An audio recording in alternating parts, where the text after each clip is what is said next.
Welcome to how to open template in CapCut. So in this video we are going to show you how to open template in CapCut. But before start of this video, I want you guys to like this video and subscribe to my YouTube channel.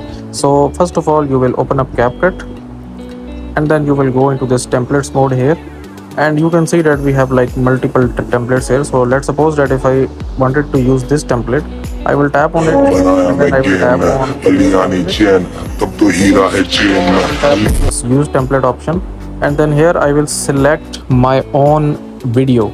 So I will basically select this video here, then I will tap on next, and now you can see that template has been successfully applied to